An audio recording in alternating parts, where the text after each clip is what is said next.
வணக்கம். செய்திகள் வாசிப்பவர் செல்வம். நாளை மறுநாள் வரலட்சுமி நோன்பு. தமிழக கர்நாடக மாநில எல்லையான ஓசூரில் கனகாம்பரம் கிலோ 4000 ரூபாய்க்கு விற்பனை. பூ மார்க்கெட்டுக்கு குவிந்து வரும் பொதுமக்களால் கூட்ட நெரிச்சல். விலை அதிகரித்துள்ளதால் விவசாயிகள் மகிழ்ச்சி. கர்நாடக மாநில பகுதியில் சுமங்கலிகள் கொண்டாடப்பட்டு வரும் வரலட்சுமி நோன்பு பண்டிகை பிரபலம். அண்மையில் சில ஆண்டுகளாக தமிழகத்திலும் கொண்டாடப்பட்டு வரும் இந்த நிலையில் தமிழக கர்நாடக எல்லையான ஓசூரில் தெலுங்கு, கன்னடம், தமிழ் ஆகிய பல மொழிகள் பேசக்கூடிய மக்கள் அதிகமாக வசிப்பதால் தீபாவளி, யுகாதி பண்டிகை போன்று விசேஷ பண்டிகையாக வரலட்சுமி நோன்பு கடைபிடிக்கப்பட்டு வருகின்றனர்.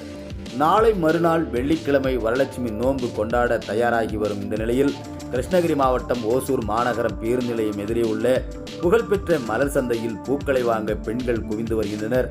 காலை முதலே பூக்களை வாங்குவோரின் எண்ணிக்கை அதிகரித்து வரும் இந்த நிலையில் மார்க்கெட் பகுதியில் திருவிழாவை போன்று கூட்ட நெரிச்சல் காணப்படுகிறது.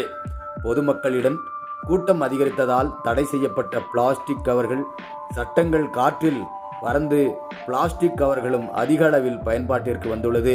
பூ மார்க்கெட்டில் 1 கிலோ கனகாம்பரம் 4000 ரூபாயும், குண்டு மல்லி 1400 ரூபாயும், ஜாதி மல்லி 1200 ரூபாயும், ஊசி மல்லி 600 ரூபாயும், சாமந்தி 300 ரூபாய், ரோஸ் 250 ரூபாய், பட்டன் ரோஸ் ஒரு கட்டு சுமார் 5 பூக்கள் 6 பூக்கள் கொண்ட ஒரு கட்டு பூக்களின் விலை 100 ரூபாய், செண்டு மல்லி ரூபாய் 80 ரூபாய்க்கும், அரளிப்பூ 300 ரூபாய்க்கும், ஒயிட் ரோஸ் 300 ரூபாய்க்கும் விற்பனையாகி வருகிறது. நாளை மறுநாள் பண்டிகை என்பதால் வெள்ளிக்கிழமை மேலும் பூக்களின் விலை உயரலாம் என சொல்லப்படுகிறது.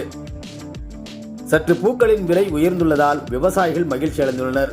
பூக்களை வாங்க பெங்களூர், ஆனைக்கல், சந்தாபுரம், ஓசூர், தளி, தேன்கனிக்கோட்டை, சூளகிரி மற்றும் ஓசூரை சுற்றியுள்ள பல்வேறு கிராமங்களில் இருந்தும் ஆந்திரா, கர்நாடகா உள்ளிட்ட பல்வேறு பகுதிகளில் இருந்து ஏராளமான மக்கள் பூக்கள் வாங்க குவிந்ததால் மக்கள் அலைமோதும் கூட்டம் பரபரப்பாக காணப்பட்டது. ஓசூர் பகுதியில் அதேபோன்று வெளி மாவட்டங்களில் இருந்து பூக்களை வாங்க வியாபாரிகள் குவிந்ததால் பூக்களின் விலை உயர்ந்துள்ளது என வியாபாரிகள் தெரிவித்து வருகின்றனர். இன்று பொறுத்தவரை சுமார் 40 முதல் 50 டன் பூக்கள் இந்த மலர் சந்தைக்கு வந்திருக்கிறது என வியாபாரிகள் தெரிவிக்கின்றனர். எதிர்நீச்சல் செய்திகளுக்காக ஓசூரில் இருந்து செய்தியாளர் செல்வமுடன் ராமச்சந்திரன்.